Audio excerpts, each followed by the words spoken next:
Hard disk dia sudah penuh dengan hal yang macam-macam. Kalau ada maka hendaknya dia delete, bersihkan. Supaya dia bisa fokus baca Al-Quran.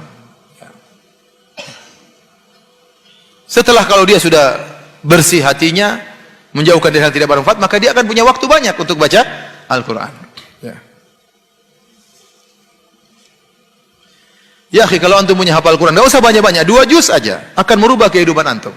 Ada seorang orang tua, saya dengar ceramah seorang syekh, ada seorang kakek sudah tua datang kepada dia. Waktu syekh tersebut bercerita tentang pentingnya punya hafalan. Kemudian setelah berapa tahun, entah 2 tahun, orang tua ini datang lagi kepada dia. Kemudian dia bilang, jazakallah khair, terima kasih wahai syekh. Kenapa? Sewaktu kau ceramah dulu, saya lalu hafal Quran. Dan sekarang hafalan saya kalau nggak salah 4 atau 5 juz. Dan itu 5 juz itu membuat saya berubah dalam kehidupan saya. Saya naik mobil, saya murojaah. Ngantar kemana sambil murojaah. Lebih semangat sholat malam karena ada murojaah yang ingin kita baca.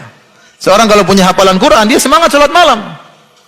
Tapi kalau tidak punya baca Quran, dia baca qul huwallahu ahad, qul a'udzu birabbin nas, tabat yada. Besok lagi itu lagi. Sehingga dia kurang semangat karena itu aja yang dia baca. Kalau ngimamin istri sholat malam, itu aja yang dia baca. Mas, kamu baca itu terus? Ini karena surat saya cintai istriku. Padahal hafalan tidak ada. Nah ini akan mempengaruhi kehidupan anda. Benar.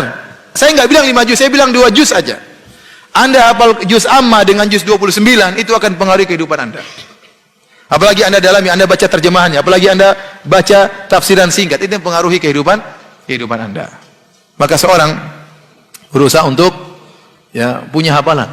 Ustadz nggak bisa, kita sudah tua. Bisa, panggil guru, kita setoran seminggu sekali, meskipun seminggu sekali, yang penting setoran hafal, setoran jalan 1 minggu meskipun 1 ayat, berarti 1 derajat di surga naik, ya tidak?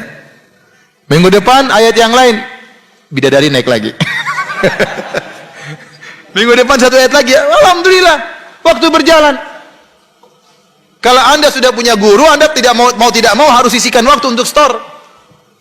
Apalagi anda bayar guru tersebut, bayar mahal supaya kalau nggak setoran rugi. Gimana caranya? Yang penting bisa setoran. Harus kita menjebak diri kita dalam kebaikan. Kalau kita tidak menjebak diri kita dalam kebaikan, kita akan terjebak dalam hal yang tidak bermanfaat. Apalagi zaman sekarang ini. Baca berita ini, baca berita anu, baca berita ini, baca berita anu. Analisanya ngawur. Bantah-bantahan tidak tahu, ternyata bantah-bantahan di atas berita yang tidak benar. Akhirnya waktu kita terbuang.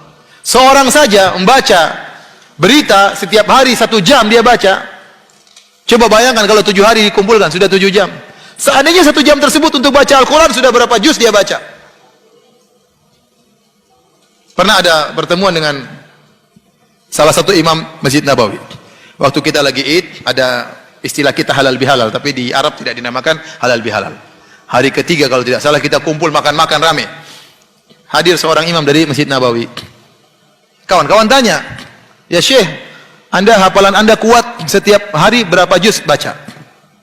Dia bilang, ya saya harus baca 7 juz setiap hari. Untuk bisa menjaga apa? Hafalan. Bayangkan orang diberi anugerah oleh Allah, sehingga hari-harinya dia baca, ada waktu baca Quran. Ingat, semakin anda baca Quran, anda semakin bahagia. Semakin dekat dengan Allah, menjadi orang spesial di sisi Allah Subhanahu wa ta'ala. Jadi harus menjebak diri kita pada hal yang baik.